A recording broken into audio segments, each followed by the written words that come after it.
अभिवादन। जब हम राजस्थान के बारे में सोचते हैं तो जाहिर है बड़े बड़े किले और आलीशान महल नजर आते हैं। लेकिन पत्थरों में तराशी गई एक और कहानी है, एक ऐसी कहानी जो शायद इन किलों से भी सदियों पुरानी है और शायद ज्यादा गहरी भी।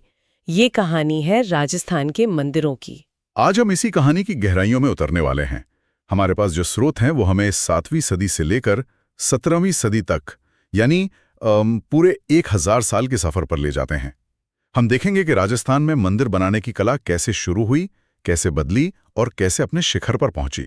हाँ, और हमारा मकसद सिर्फ मंदिरों की एक लिस्ट बनाना नहीं है। हम ये समझने की कोशिश करेंगे कि ये पत्थर बोलते क्या है।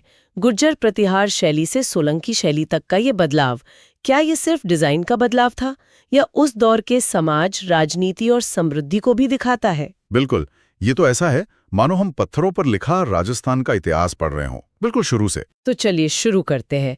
सवाल ये है कि कहानी का पहला पन्ना कहाँ से खुलता है। स्रोत बताते हैं कि 7वीं सदी से पहले भी मंदिर मौजूद थे, लेकिन आज हमें सिर्फ उनके निशान मिलते हैं, पूरी इमारतें नहीं। हाँ, ये प्रारंभिक अवस्था थी। आप कह सकती हैं कि नींव रखी जा चुकी थी। जैसे बैराठ में मौर्यकालीन गोल बौद्ध मंदिर के अवशेष मिलते हैं, या चित्तौड़ के पास नगरी में एक पुराने वैष्णव मंदिर के खंडर। अच्छा, तो ये नींव के पत्थर की तरह है। बिल्कुल, ये वो शुरुआती कोशिशें थीं। लेकिन असली कहानी शुरू होती है 7वीं से 10वीं सदी के बीच, जब मंदिर निर्माण ने एक आंदोलन का रूप ले लिया और इसी दौर में एक खास शैली ने जन्म लिया जिसे इतिहासकार गुर्जर प्रतिहार या महामारू शैली कहते हैं। महामारू शैली? हाँ, ये वो बुनियाद थी जिस पर आने वाली सदियों की कला टिकी हुई है। और जाहिर है इतनी बड़ी कला को किसी ना किसी का सहारा तो चाहिए होगा। हाँ, तो उस वक्त की बड़ी ताकतें जैसे मंडोर के प्रतिहार या सांभर के चौहान, ये सब इसमें शामिल थे। हाँ बिल्कुल, यही वो राजवंश थे जिन्होंने इन मंदिरों को संरक्षण दिया और इस शैली का सबसे बड़ा और शुरुआती केंद्र बना ओसियां। ओसियां? जी, 8वीं से 12वीं सदी के बीच यहाँ मंदिरों का एक पूरा शहर बस गया था।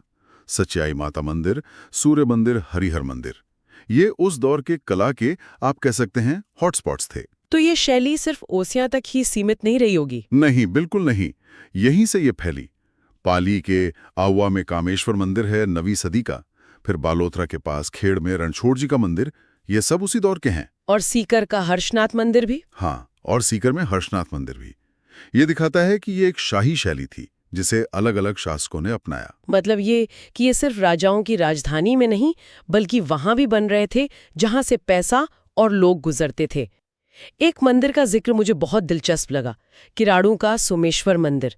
कहा गया है कि इसका शिखर अत्यंत सुंदर है। किराड़ू इस शैली के विकास का एक बेहतरीन उदाहरण है। 1016 ईस्वी तक आते आते गुर्जर प्रतिहार शैली काफी विकसित हो चुकी थी और सोमेश्वर मंदिर उसका शिखर दिखाता है। लेकिन यहाँ एक और जरूरी बात है। क्या? इसी दौर में कुछ मंदिर ऐसे भी बने जो पूरी तरह गुर्जर प्रतिहार शैली में नहीं थे, जैसे बाड़ौली के मंदिर या नागदा का सासबहू मंदिर। तो क्या वो कोई अलग ही शैली थी? अलग नहीं, बल्कि एक प्रयोग कह सकते हैं। ये मंदिर दिखाते हैं कि कलाकार स्थापित नियमों के साथ साथ कुछ नया भी आजमा रहे थे। ये एक तरह से आने वाले बड़े बदलाव का संकेत था। एक शैली अपने चरम पर थी और दूसरी जन्म लेने को तैयार थी। और यहीं पर कहानी एक दिलचस्प मोड़ लेती है। 10वीं 11वीं सदी में एक नई शैली का जिक्र आता है, भूमिज। ये नाम सुनने में बड़ा अनोखा है, इसका मतलब क्या है? भूमिज का शाब्दिक अर्थ है धरती से जन्मी हुई।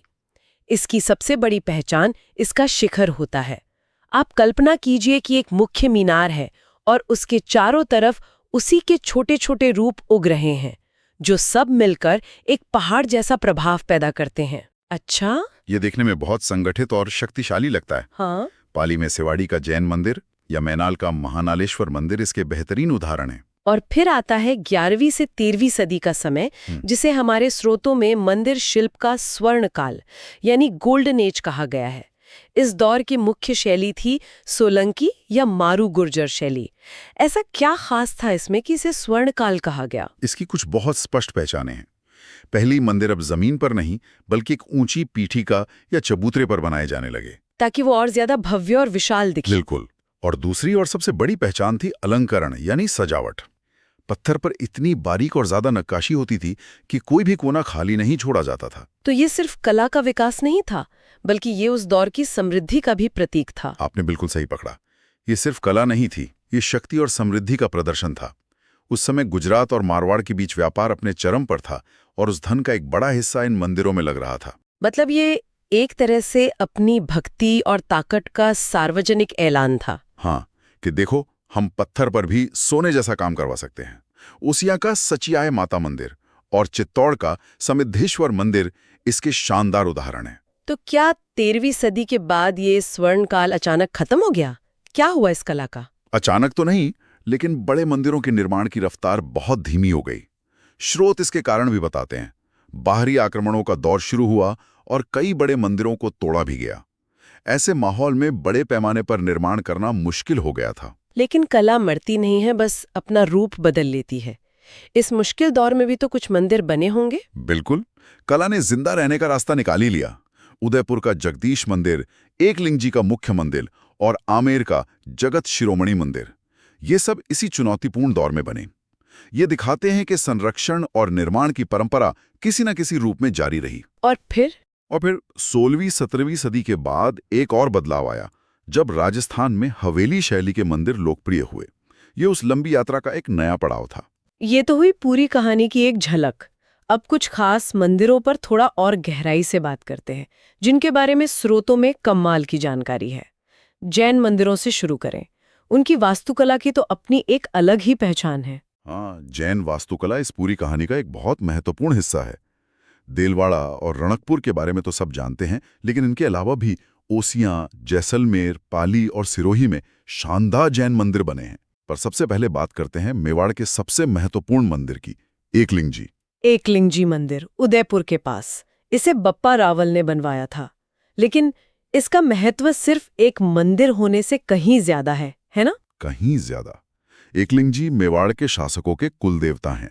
मेवाड़ के महाराणा खुद को राजा नहीं, बल्कि एकलिंग जी का दीवान मानते थे। दीवान मतलब वो भगवान के प्रतिनिधि के तौर पर राज करते थे। बिल्कुल, ये एक बहुत बड़ा राजनीतिक और धार्मिक बयान था।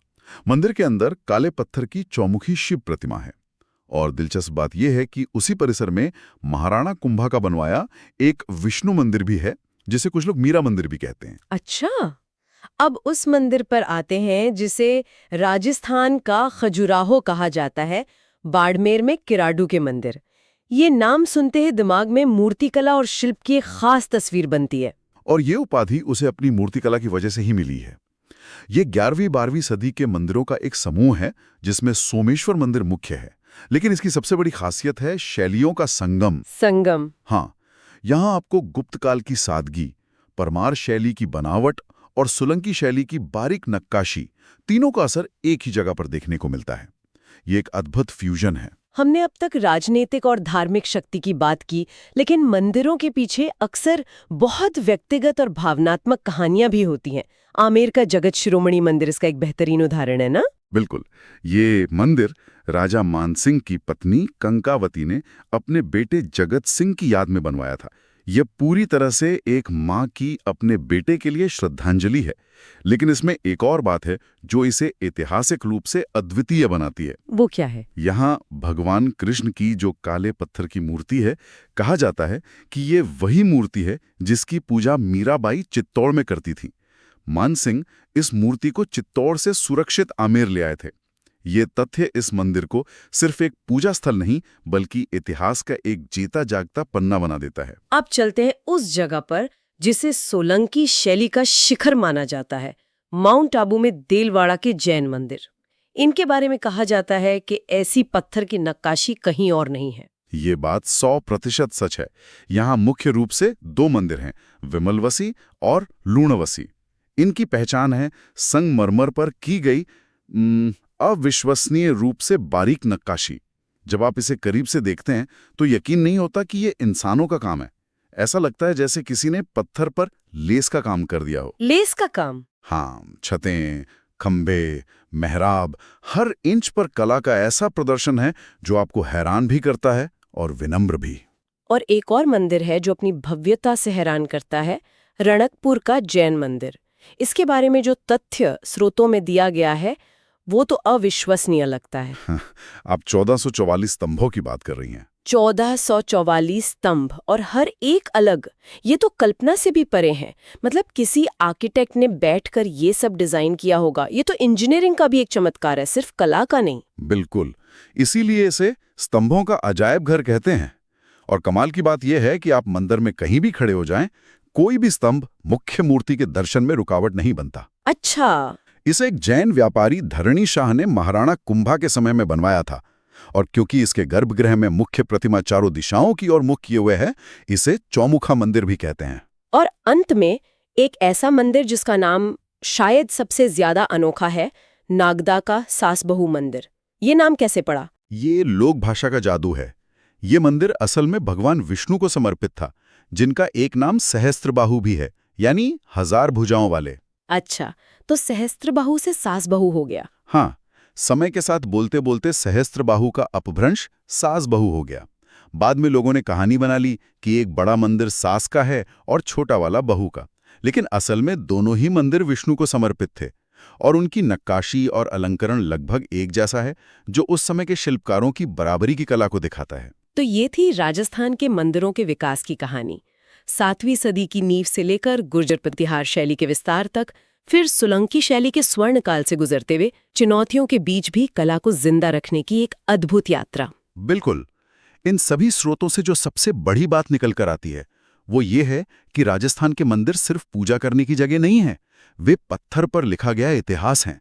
हर स्तंभ, हर मूर्ति एक कहानी कहती है, राजवंशों के बनने बिगड़ने की, व्यापार के घटने बढ़ने की और कला के बदलते रूप की। यहाँ एक विचार मन में आता है, इन स्रोतों में राजाओं, रानियों और अमीर व्यापारियों का जिक्र तो है जिन्होंने ये मंदिर बनवाए, पर उन गुमनाम कलाकारों और शिल्पकारों का क्या, जिन्होंने पीढ़ियों तक अपनी कला को जिया और पत्थर के इन बेजान टुकड़ों में जान डाल दी? उनकी कहानियां क्या रही होंगी? शायद ये सवाल आगे की खोज के लिए है।